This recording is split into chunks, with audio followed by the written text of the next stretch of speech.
इस्माइल बाटली वाला साहब, आप ये बताएं, हमारे देश में जो है आरक्षण की व्यवस्था है, इसको आप किस तरीके से देखते हैं? जी, सिराज साहिब साहब की आरक्षण की व्यवस्था तो हमारे संविधान में भी है और उसके बारे में तो लोगों को बहुत बेहतर से जानकारी है। उस पर चर्चा होती है, मीटिंगें होते हैं, धरने मोर्चे आंदोलन वगैरह होते हैं। उस आरक्षण का रिश्ता कितना, वो कितना कैपेबल है और उसमें कितने अवसर, ये आपको तलाशना होगा। मान लीजिए आपकी सरकार आ जाए, आपके पार्टी की सरकार आ जाए, तो आरक्षण के बारे में जो डिमांड है लोगों की, जो सोच है, कितनों को आप सरकारी नौकरियां दे पाएंगे, कितने अवसर आप सरकारी पैदा कर पाएंगे, वो बहुत लिमिटेड है। जी। बहुत छोटे समूह के लिए वो तो ठीक है। अब उसके जिस नज़रिए से हमारे पुरखों ने आरक्षण का कानून लाया या उनका मसौदा आया है, वो इसलिए है कि उन्हें पता नहीं था कि हमारा देश किस तरफ चला जी। उसमें ये है कि भाई ठीक है, जो दबे कुचले लोग हैं, जिन्हें समाज ने नकार दिया है या उस लायक है, तो उन्हें मौका नहीं मिला है, इसलिए रिजर्व कर दिया जाए। जैसे कि आप दिल्ली से मुंबई आए, आप टिकट रिजर्व करके आए हैं। जी। उस रिजर्वेशन का मकसद क्या है? उस रिजर्वेशन का मकसद ये है कि आप ठीक ठाक से सफ़र करना चाहते हैं, आपके साथ कोई महिला है, बच्चे हैं, वो रिजर्वेशन हो, और कोई दबंग आदमी, जी। कोई माफिया आदमी दबंगई के बदौलत, बंदूक के बदौलत या अपने लठ के बदौलत उस सीट पर आपके ना बैठ सके, इसलिए प्रावधान है उसका रिजर्वेशन। समझे था? तो जो लोग समाज में उस काम के लायक हैं, पढ़े लिखे हैं, उस ओहदे लायक हैं, लेकिन दबंग नहीं है, भोले भाले हैं, सीधे साधे हैं, उनके लिए ये रिजर्वेशन का प्रावधान है कि भाई कोई दबंगई के बदौलत जो है, सिराज साहिब बहुत ताकतवर है, इस्माइल बाटली वाला उनसे इरादे में बहुत अच्छा है, तालीम में भी बेहतर है, हुनर भी बेहतर रखता है, लेकिन इसकी दबंगई के सामने ये वो सीट पर नहीं जा पा रहा है, इसलिए वो रिजर्वेशन आया। अब रही बात मेरी नज़र में, रिजर्वेशन चूक हो गई है आपके चैनल के जरिए, आपके जरिए एक रिजर्वेशन की मैं बात कर रहा हूँ जिसके अंदर बहुत अवसर है, बहुत स्कोप है। वो ये है कि जैसे कि एक कंपनी आप देखेंगे, मैं आज की तारीख में जो दो लोग हैं, दो परिवार हैं, एक अडानी परिवार है और दूसरा अंबानी परिवार है। समझे था?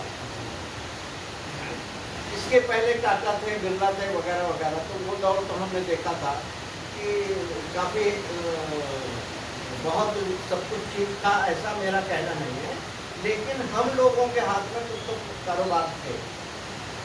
हम नमक पैक कर लेते थे, हम हल्दी पीस करके पैक करके बाज़ार में बेच लेते थे, हम मिर्चा मसाला बेच लेते थे, हम लवंग पैक कर लेते थे, वगैरह वगैरह, चाय की पत्ती हम पैक कर लेते थे। ये जो छोटे छोटे कारोबार है, हम अपने जगह में तेल निकाल लेते थे, हम अपनी जगहों में भैंसों का और इनका पालन करके घी और दूध और दही और छाछ का कारोबार कर लेते थे। समझे था? हमारी लीडरशिप ने इन 75 सालों में सबसे बड़ा धोखा ये करी है कि हमारे इस उद्योग को छीन करके पूंजीपतियों के हवाले कर। अब सवाल ये है कि अगर आप लोहार हैं तो लोहे के औजार आप बनाने के आप हुनर रखते थे, आपसे जो है वो हुनर छीन करके एक बड़ी कंपनी को दे दिया, ठीक है साहब, तो आपका रोजगार चला गया।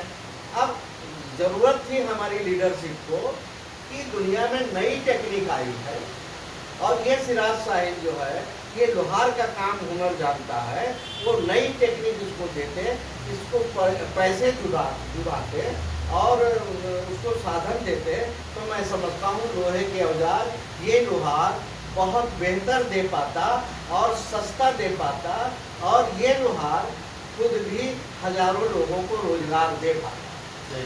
इसी तरह कुम्हार बर्तन बनाने का हुनर रखता था, समझे था। रंगरेज कपड़ा रंगने का हुनर रखता था, बुनकर कपड़ा बनाने का हुनर रखता था, ये चप्पल बनाने का हुनर रखता था, जूते बनाने का हुनर रखता था, समझे था। इस लीडरशिप ने ये सारे हुनरों को खत्म किया है और ये पूंजीवादियों के हाथ में इसको दे दिया। आप महाराष्ट्र में बैठे हैं, मैं यहाँ की बात कर रहा हूँ। कोल्हापुर का चप्पल जो है फेमस है, सोलापुर की चद्दर फेमस है, भिवंडी मालेगांव के जो पावरलूम से जो कपड़े तैयार होते हैं वो फेमस है। इसी तरह जो है महाराष्ट्र के अलग अलग इलाकों में एक जो छोटा उद्योग था, जो छोटे छोटे मालिक और कारीगर को लेकर के इस तरह काम करते थे, इनको आपकी लीडरशिप ने खत्म कर दिया है। यानी कारीगर पैदा करना आसान नहीं है। ये छोटे छोटे हुनर को जरूरत ये थी कि दुनिया बदल गई है, नई नई मशीनें आई हैं, नई टेक्निक आई है, और भारत सरकार की जिम्मेदारी थी कि वो नई टेक्निक विदेश से लाती और इन पेशावरों को अगर देती जो चप्पल बनाता था, तो मैं समझता हूँ कि वो देश को भी चप्पल जूता पिरोता और विदेश में भी सप्लाई करता, हजारों लोगों को वो काम देता। इसी तरह जितने पेशेवर हमारे लोग हैं, इनको आपने इनका सत्यानाश किया है, इनको डुबाया है, और उसके पीछे आपने बड़ी कंपनियों को, विदेशी कंपनियों को भी आपने लाया है। सारा कारोबार आपका उनके हाथ में दे दिया है। अब उनकी मंशा चलती है, उनका मोनोपोली है। आपके कारीगर मर गया और आपका छोटा बिजनेसमैन मर गया, आपने छोटे बिजनेसमैन को मारा है। तो मैं समझता हूँ आज की तारीख में आपके चैनल के जरिए भारत सरकार से ये कहना चाहूँगा कि ठीक है, पिछली गलतियाँ हो गई हैं, इस गलती को अब